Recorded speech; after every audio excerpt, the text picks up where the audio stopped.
ये આ વાર્તાનું નામ છે વાઘ આવ્યો રે વાઘ. એ વાઘ આવ્યો રે વાઘ, વાઘ આવ્યો રે વાઘ. એ ગામમાં ઘણા ગરીબો રહેતા હતા. તે કાયમ એક ગામમાં પછી એક ખેડૂત નામના એક ખેડૂત રહેતા હતા.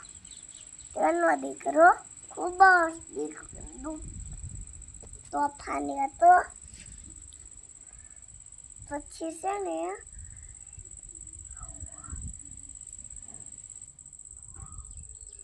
જ્યાં કોઈ દેખાય તેને હેરાન કરતો જાય. કાયમ તે ભણતો નહીં.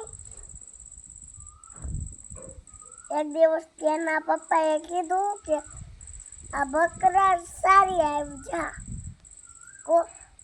કોઈ જાનવર શક્તિ આવે તો તે ઝાડ ઉપર ચડીને બૂમો પાડવા લાગજે.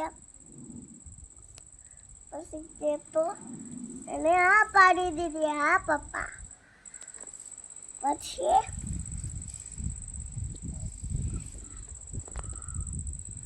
એ તો ગયો બકરા સાડવા.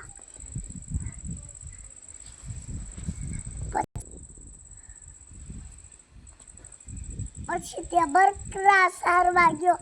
પછી તેને વિચાર્યું કે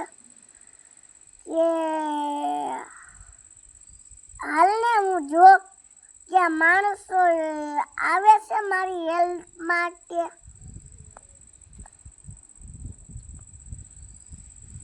પછી તેણે ઝાડ ઉપર ચડીને બૂમો પાડ્યો. વાઘ આવ્યો રે વાઘ, વાઘ આવ્યો રે વાઘ. પછી તેણે જોયું કે ક્યાંય વાઘ હતો નહીં. તે છોકરો તો હસવા લાગ્યો.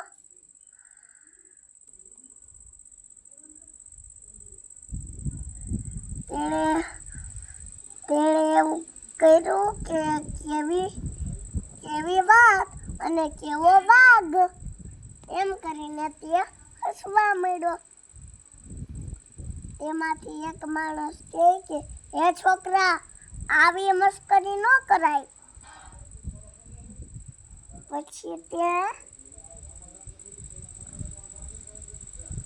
પછી તે કાયમ તેવું જ કરતો રહ્યો મસ્કરી.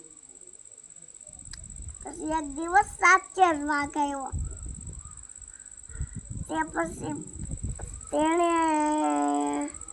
હેલ્પ માટે બધાને બોલાવ્યા. પણ તે બૂમો પાડવા લાગ્યો ઝાડ ઉપર ચડીને. વાઘ આવ્યો રે વાઘ, વાઘ આવ્યો રે વાઘ. પછી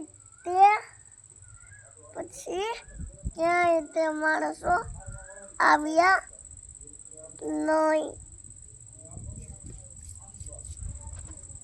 ન આવ્યા. તે માણસોએ વિચાર્યું કે આ છોકરો કાયમ આપણને હેરાન કરે. તો પછી તે પાછા પોતાના કામ પર ચડી ગયા.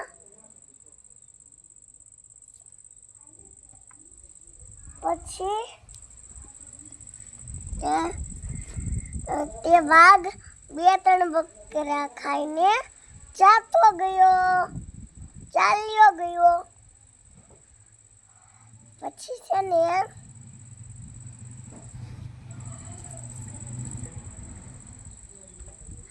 પછી તે છોકરો બેભાન અવસ્થામાં સૂઈ ગયો. ત્યાં પછી તેના પપ્પાને અને મમ્મીને ખૂબ ચિંતા થવા લાગી. પછી તે બધા ગામવાળા અને તેના પપ્પા નીકળ્યા તેને ગોતવા. જેણે જોયું ત્યાં તેનો દીકરો બેભાન અવસ્થામાં પડ્યો હતો.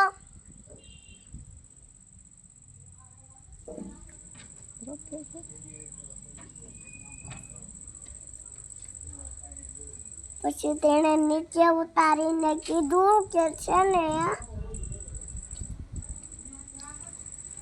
પછી તેણે એમ કીધું કે આવી મસ્કરી ન કરાય. ક્યારેક આપણે સાચે મદદની જરૂર હોય તો પણ ન આવે. પછી આ વાર્તામાંથી આપણને બોધ મળે છે કે આપણે ખોટું બોલવું જરૂરી છે નહીં. ક્યારેય ખોટું બોલાય